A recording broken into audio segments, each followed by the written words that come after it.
समझ ले। जरीना 2 बच्चों की मां थी, एक लड़का और एक लड़की, और घर के हालात बुरे न थे। उसका शौहर पुरानी कपड़ों की दुकान चलाता था और उससे घर का खर्च आराम से निकल आता। खाने पीने की तंगी कभी नहीं हुई, बल्कि अक्सर थाली में बचा खुचा भी रह जाता। लेकिन अजीब बात यह थी कि नेमतें होते हुए भी जरीना के दिल में कनाअत नाम की कोई चीज न थी।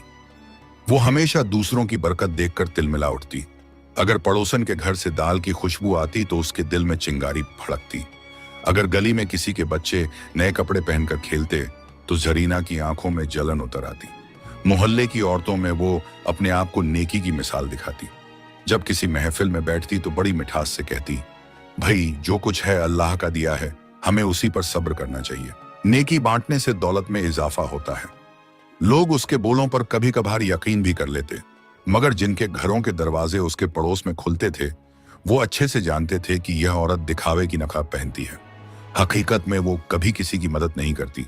कभी कोई गरीब बच्चा उसके दरवाजे पर रोटी मांगने आता तो जरीना झड़क देती, यहाँ कुछ नहीं है, आगे निकलो, आगे। उसके बच्चे जो मासूमियत में दुनिया को सच्चा समझते थे अक्सर मां की इस सख्ती को देखकर हैरत में पड़ जाते। लेकिन जरीना उन्हें भी यही सिखाती, दौलत बांटने से घटती है, समझे? लोग सिर्फ इस्तेमाल करना जानते हैं, किसी का काम मत आना।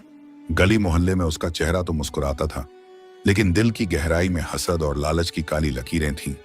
मोहल्ले में कोई सुखी होता तो जरीना के दिल में तूफान उठता, और अगर किसी पर मुसीबत आती तो उसके चेहरे पर एक छिपी हुई मुस्कान खिल उठती।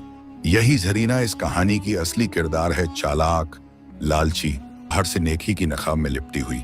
गर्मियों की एक दोपहर थी।